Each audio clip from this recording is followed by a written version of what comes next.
feio pensar que o Flamengo pode ser tetracampeão daqui para frente. Empatou alguns jogos, até perdeu para o Central Córdoba na primeira fase. Mas daqui para frente, vencendo todas as partidas, as 2 das quartas contra o Estudiantes, as 2 da semi contra Racing ou Vélez e a final. O Flamengo, incomparável, pode emplacar o tetra com 5 vitórias consecutivas? Eu acho isso muito possível. Acho isso muito possível, porque o time do Flamengo dá mostras de que está encaixado. O Saúl com o Jorginho no meio campo deu uma liga tremenda, né? É bonito de ver, porque os dois sabem marcar e sabem jogar, né? E jogam com garbo e elegância. Eles podem jogar de sapato de cromo alemão, aquela sola lisinha que eles não escorregam. Nem desse gramado cheio de folha de alumínio, eles conseguiram escorregar. De tão bons que eles são. Essa história aí do papel picado aí. Já mandaram 2 embora nesse negócio aí. O Internacional já mandou 2 embora. Apertaram o botão na hora errada, pastor? Não é, rapaz. É que os caras botaram, se o Internacional fosse ganhar o jogo, eles iam soltar o papel. Depois. Aí sei lá quem é confiante, hein? Eu sei lá quem é que inventou de apertar antes do jogo. Aí foi aquela tragédia. O Internacional comunicou ontem que a questão foi o local onde soltaram o papel picado. Era para soltar esse papel picado atrás das metas. Aí não atrapalharia. Mas soltaram no meio do campo. É uma loucura. Bom, o time do Flamengo... Quer ver? O Pedro, parece que o Pedro entrou e fez gol, né? O Luiz Araújo entrou depois também e deu passe pro gol. Né? Então, os caras sobram, né? Os caras sobram. O time do Flamengo hoje... não é porque eu digo isso que o time é incomparável na América do Sul. É incomparável na América do Sul. Você vai compará-lo a quem? Ao River Plate? Você vai compará-lo a quem? Sociedade Esportiva Palmeiras. A Sociedade Esportiva Palmeiras, que ontem fez um jogo beirando ao desrespeito ao torcedor. Não foi desrespeito, só beirou ao desrespeito. Beirou o desrespeito ao torcedor. Uma coisa de maluco. O Abel reconheceu isso na entrevista. O Abel reconhece o que o Palmeiras não fez no jogo. O Palmeiras conseguiu... Quase perdeu o jogo. Em casa, ter o dobro de finalizações do adversário. Porque hoje a ESPN soltou. O Flamengo procurou o atacante Brenner, da Udinese. O clube e o jogador chegaram a negociar um acordo, mas o negócio acabou não se concretizando. Brenner acertou sua volta a Cincinnati, dos Estados Unidos. Ele estava na Udinese por empréstimo e ele pertence ao Cincinnati dos Estados Unidos. Fui apurar essa situação, tanto o Flamengo quanto os empresários do atleta confirmam que teve uma conversa inicial, mas essa conversa foi há quase 3 meses atrás, ou seja, não foi agora. Então, você que torcedor que está lendo essa informação, não pense que o Flamengo está buscando o Brenner para ser o atacante já nessa janela de transferência, porque isso aconteceu 3 meses atrás. E para quem não lembra do Brenner, ele tem 25 anos, começou na categoria de base de São Paulo, passou por empréstimo no Fluminense, depois voltou para o São Paulo e em 2021 foi vendido ao Cincinnati. E ficou lá até 2023, teve 2 passagens, 2 temporadas com a camisa da Udinese e agora ele retorna ao Cincinnati dos Estados Unidos. Outro jogador que a torcida do Flamengo está ansiosa aí, pedindo a contratação nas redes sociais, é o Marcos Leonardo, atualmente no Al Hilal. E por que a torcida está pedindo? Porque saiu a notícia lá na Arábia que o Al Hilal não irá escrever Marcos Leonardo para jogar a Liga Saudita. E aí fica esse questionamento, caberia no Flamengo? Olha, de fato ele tem características que eu acho que o Felipe Luiz ia gostar bastante. Mas no Flamengo, o que me relataram foi o seguinte, vou ler exatamente o que a pessoa disse. Não libera, as pessoas inventam tudo, o Inzaghi adora ele. Então, assim, o Inzaghi é atual treinador do Al. Eu também procurei os representantes do atleta que me falaram que o Inzaghi também gosta muito dele e que eles não têm essa informação que o jogador não será inscrito na Liga Saudita. Lembrando que isso não seria nenhum absurdo, tá? Alguns jogadores estrangeiros, eles apenas descartam. Para falar agora sobre Marcos, estruturação e contratação de jogadores de muito nome, pretende utilizar as vagas de jogadores estrangeiros para contratar verdadeiras estrelas e pode acabar sobrando para o centroavante ex-Santos. Marcos Leonardo fez uma primeira boa temporada na Arábia Saudita. Por lá foram 43 jogos, 29 gols e 3 assistências. Ele foi um bom substituto para o Mitrovic, que conviveu com uma série de lesões ao longo da temporada. Mas, como a ideia é ter jogadores famosos e jogadores estrelados, pode acabar sobrando para o Marcos Leonardo, até porque o limite de estrangeiros no campeonato nacional é de 8. Dessa maneira, a tendência é que o Marcos Leonardo fique disponível apenas para competições continentais. Ele, por exemplo, poderia jogar as Champions Asiática, mas para o Marcos Leonardo não é interessante. Você perde espaço, você perde valor, você joga menos. E diante desse cenário, o Al Hilal está disposto a ouvir propostas pelo atacante. No primeiro momento, assim que li a notícia, já imaginei o Marcos Leonardo reforçando o Flamengo, jogador com características parecidas a que o Felipe Luiz pede, de um centroavante móvel, que combate bastante, rouba a bola, mas vale a lembrança de que o Al Hilal havia comprado o Marcos Leonardo do Benfica por 40 milhões de euros. Número praticamente inviável para um clube brasileiro. O Benfica é quem fez bom negócio, porque o tirou do Santos por 22 milhões de euros e o vendeu pouco tempo depois para o Al Hilal por 40 milhões de euros. Pergunta que eu deixo para você, Marco. Vai contratar jogador e tal. Eu até tive contato com uma pessoa importante do Flamengo, né? E essa pessoa disse o seguinte: lógico, a conversa é em off, a pessoa não quer ser identificada, né? Dizendo que assim, ó, estamos muito contentes com o nosso elenco e só iremos buscar alguém nessa janela, no caso que acaba fecha no dia 2 de setembro, se for uma grande oportunidade de negócio para uma posição que não esteja cheia. Por exemplo, o Flamengo vai contratar um lateral esquerdo? Não, tem 3 lá. Um volante? Não, tem vários lá, né? Então, alguma posição que ainda tem alguma carência. Imagino, por exemplo, um zagueiro. Surge uma boa oportunidade de contratação de um zagueiro. O Flamengo pode eventualmente buscar um zagueiro, mas só se for uma grande oportunidade. Palavras dessa fonte quentíssima do Flamengo. E ainda acrescentou: nunca um patrocinador escolherá um jogador nesta gestão. Ou seja, o Flamengo repele de forma...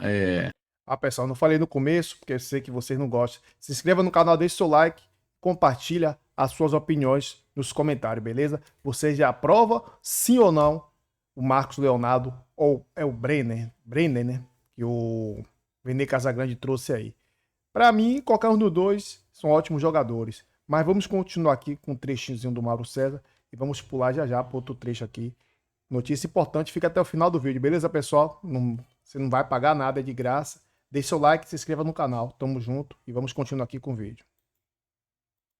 Categórica a possibilidade de alguém ser contratado à revelia. Alguém vai lá, contrata, toma aqui o jogador. Não. Se o patrocinador um dia quiser presentear o Flamengo com uma contratação, é o Flamengo que vai escolher o jogador. Não vai ser o patrocinador que vai escolher, vai presentear o Flamengo. Não seria profissional esse tipo de coisa. E não existe essa história, gente. Isso aí é um rumor que surgiu. Sabe-se lá de onde que isso vaza. Enfim, acaba sendo algo que é importante para quem quer, digamos, surfar numa onda de engajamento num momento como esse, né? É bom, né? Acaba sendo bom para alguém, mas o torcedor do Flamengo não deve alimentar essas expectativas. E tem alguns aí que estão citando até nome de jogadores. Gente, cascata, não embarca nessa não, bobagem. Não embarca nessa, não seja tolo. Não seja tolo, tá? Não tem nada disso. O Flamengo já está com um elenco muito forte. E esse elenco muito forte tem gerado aí algumas situações um tanto quanto curiosas, né? Ainda mais depois da maneira como o Flamengo eliminou o Internacional e da maneira como o Palmeiras jogou mal contra o Universitário do Peru no jogo de volta. Fez 4-0 jogando em Lima e empatou sem gols no Allianz Parque, com um gol até, para mim, mal anulado do time peruano. Não acho que o jogador que estava impedido tenha interferido a ponto de atrapalhar o goleiro Everton, que acabou aceitando, não diria aceitando, mas sofrendo o gol, né, num chute muito bonito de longa distância. O Everton que é um ótimo goleiro. Então o Palmeiras foi mal, isso gera uma certa insegurança, né, com relação àqueles que esperam que o Palmeiras possa enfrentar o Flamengo. Acho que não é por aí. É um jogo só, acho que há muita tolerância, até falei isso no posse de bola da manhã de sexta-feira, com essas atuações pífias do Palmeiras que eventualmente acontecem, mas o Palmeiras não vai ser esse o padrão. O Palmeiras vai jogar melhor, vai jogar bem, vai enfrentar os adversários, é favorito na sua chave. Os dois são favoritos, gente. Flamengo e Palmeiras são os times mais fortes, cada um na sua chave, com muitas chances. O Flamengo, sendo muito direto, tá? O Flamengo só não chega à final da Libertadores se não jogar bem, se tiver aquela postura sem mobilização e pedante que teve contra o Central Córdoba na fase de grupos, ou se por acaso tiver soberba, como no jogo contra o Atlético Mineiro do Maracanã, quando sofreu aquele gol, porque insistiu em trocar passes dentro da área no momento que não era adequado, porque o adversário pressionava fortemente a saída de bola.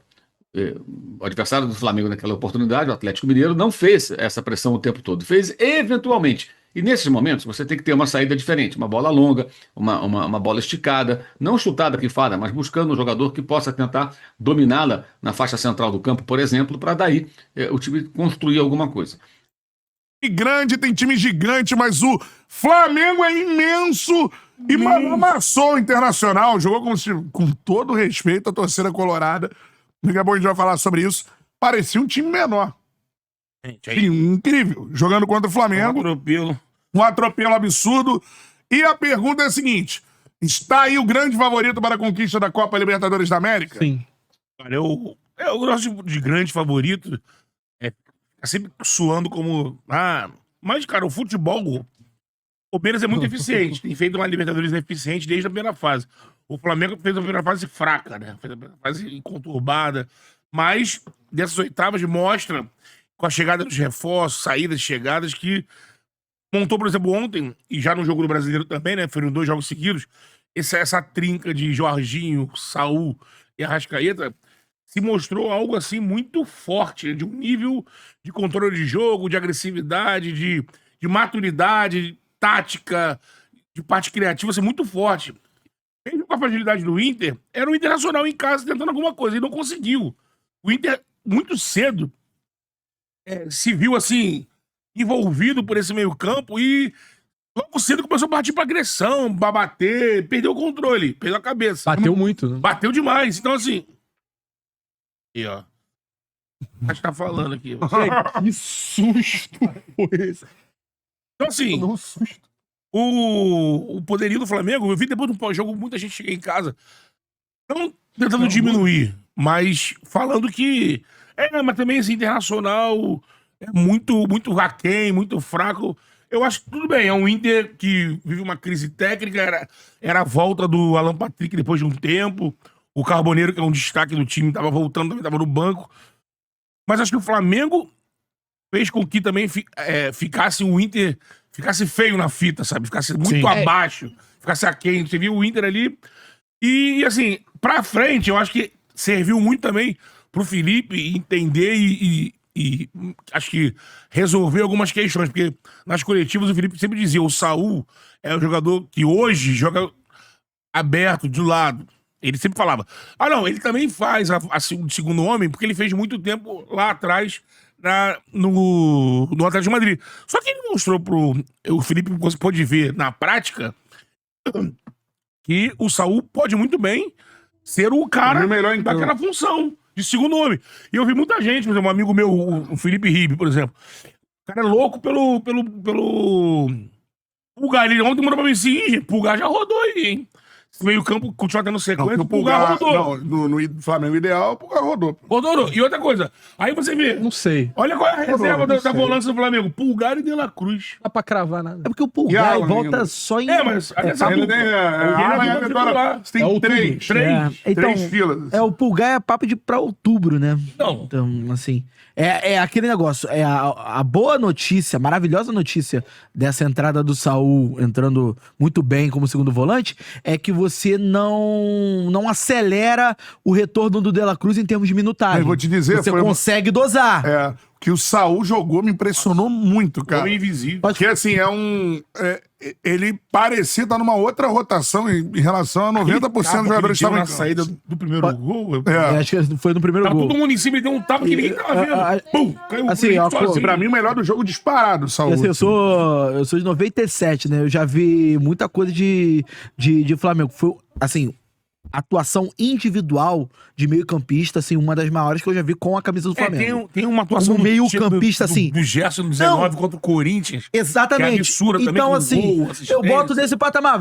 Vão ter atuações da Arrascaeta, a atuação do Gabigol, do Petkovic, do Adriano, que, enfim. Mas é uma atuação soberba. Assim, é uma atuação daquela que a gente vai ficar lembrando por muito tempo, apesar de não ter tido o gol dele. Sim. Porque, assim, ele consegue, como agora os analistas de futebol gostam de dizer, temporizar o jogo, né? Ele consegue, temporizador. Ele consegue cadenciar a partida de uma determinada maneira que, assim, parece que ele tá no Flamengo há 6 meses. Parece que ele já está jogando em plena atividade desde o início do ano. E tinha gente que já tá criticando o futebol dele, né? Assim, isso é normal. Cara, infelizmente, isso tornou normal. infelizmente se tornou normal. Lógico que a gente vai chegar aqui e quando houver uma gritaria além da conta em relação, por exemplo, por que o Felipe não estava utilizando o segundo volante? Será que esse Saul... Acho que não confiava na parte física ainda, Será que esse Saul, quando entrou naquele jogo da Copa do Brasil, ele poderia exercer a função de segundo volante como exerceu ontem contra o Internacional? Estando de forma São dois física bem jogos abaixo? jogando 90 minutos seguidos. Então, né? assim, Os dois o que eu acho que pode ter acontecido de diferente é que o Felipe realmente enxergava o Saul como meia pela direita, como posição prioritária dele. E atual, né? Atual. Só que assim... Porque seria, o time em termos táticos, o óbvio. Só que Substituir o Gerson. Só que o time pediu outra E aí coisa, ele né? entra ali... Só que, de novo, eu acho que... Pô, E outra, o casamento com o Jorginho. Porque muda taticamente Eu- o Flamengo. eu- O ataque de ontem, por exemplo, é um ataque diferente do que Então. vinha sendo o Flamengo. O Flamengo tinha mais uma peça de lado, que era mais um meia que um atacante. E aí Hoje é um time com Não dá pra mais tirar o velocidade. Prata. é exatamente Que o Prata fez ontem também E foi é absurdo. exatamente por isso que eu não consigo cravar que esse vai ser o time ideal do Flamengo pra todas as partidas. Ou porque, ao mesmo tempo que a Não, gente se fosse uma final a gente amanhã, vê é o outro Pedro time, no eu acho. Beira-Rio, 2 dias, 3 dias antes, fazendo 2 gols e depois indo pro banco. E fez a gente um gol pode antes. ver o Saul fazendo essa jogada e depois na próxima partida do Flamengo no Brasileiro ou na Libertadores ser banco. Sim. Porque o Felipe Luiz, ele olha jogo a jogo. A gente não está acostumado com técnicos assim no Brasil. Mas assim, mas E aí, de novo, bola de segurança. Pro jogo, aquele jogo. E sim, É, tipo, exatamente. aí ele tem uma Mas aí formação o na meu, cabeça. aí o meu ponto. Só te perguntar um negócio, só antes de você complementar. Você não acha que, exemplo, Jorginho, Arrascaeta e Léo Ortiz, você tem ali 3 jogadores que não saem do time. Sim. Não saem do time. Você acredita que o Saul ele pode entrar nesse grupo dos intocáveis? Com o Jorginho eu acho difícil. Porque uma partida, por exemplo, uma partida contra o Palmeiras não pede um meio de campo desse. Uma partida contra o Cruzeiro, não, que é de jogo de transição, não pede um meio de Entendi campo o que desse. você tá querendo Contra o dizer. Botafogo também, eu acho que não seria o ideal. Mas tem partidas que vão pedir, porque, por exemplo, a gente vai. Pô, a gente já falou aqui dos méritos do Flamengo. O Flamengo amassou, o Flamengo, pô, o Saul, o que o Saul jogou é inacreditável, o que o Jorginho jogou é inacreditável. O Arrascaeta mais uma vez decidindo. Dito isso, olha a postura do Inter o jogo inteiro. O Inter não pressionava depois da linha do meio de campo, pô. Para finalizar o vídeo, pessoal, vamos falar aqui sobre Léo Pereira. Sevilha, Porto e Valência fazem contato por Léo Pereira. Informação aqui do GE, né? Europeus buscam informações para contratar o zagueiro, né? Mas esbarram na decisão do rubro-negro de manter titulares na reta final da temporada. Quando o time tem dinheiro, ele pode fazer isso, né? Essa é a vantagem, né, do Flamengo. Léo Pereira despertou interesse de 3 clubes europeus, Valência, Sevilha e Porto. E essa informação foi passada pelo Nicola. Às vezes as pessoas falam que Nicola é mentiroso, mas o cara tá dando notícia, tá sendo confirmado pelo GE. Talvez ele não seja tão mentiroso. Talvez as pessoas também que são meio afobadas, não quer assistir o vídeo todo, aí fala que o cara tá mentindo. O ser humano é complexo. Os 3 clubes entraram em contato com os representantes do jogador para saber o valor e as condições para uma liberação, ainda nesta janela de transferência.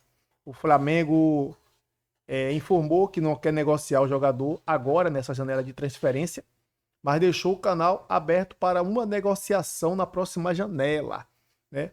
Para uma liberação imediata, o Flamengo informou que só aceitaria pelo valor da multa estipulada na casa dos 60 milhões de euros, cerca de 380 milhões de reais, pessoal. O clube sequer sentou para negociar neste momento. A postura do Flamengo é parecida com o cenário que envolve Léo Ortiz. O zagueiro também despertou interesse de clubes europeus, mas o Fla sinalizou que não tem interesse em negociar nenhum de seus titulares. Neste momento, por Ortiz, o rubro-negro recusou quase 100 milhões do Leipzig, RB Leipzig. O time, é o mesmo time, né, que é dono do Red Bull Bragantino, né? Esse cara aí que faz transações gigantescas, né? Léo Pereira é a novidade na pré-lista de Ancelotti e vive a expectativa de sua primeira convocação para a seleção brasileira. O zagueiro é titular absoluto de Felipe Luiz, né, do Flamengo, e é um dos pilares deste elenco. Ele disputou 39 jogos, sendo 38, pessoal, como titular, e marcou 4 gols. Para zagueiro é um número muito expressivo, né? Mas é isso aí, pessoal. Por hoje é só. Espero que tenham gostado do vídeo. Não vou mais falar no começo, vou falar só nos 5 minutos, porque eu sei que a galera não tá gostando. Então vamos trocar a forma de trazer o vídeo para vocês. Espero que tenham gostado do vídeo. Tamo junto, se cuidem. E estamos de volta amanhã, se Deus quiser, beleza? Até o próximo vídeo. Tchau.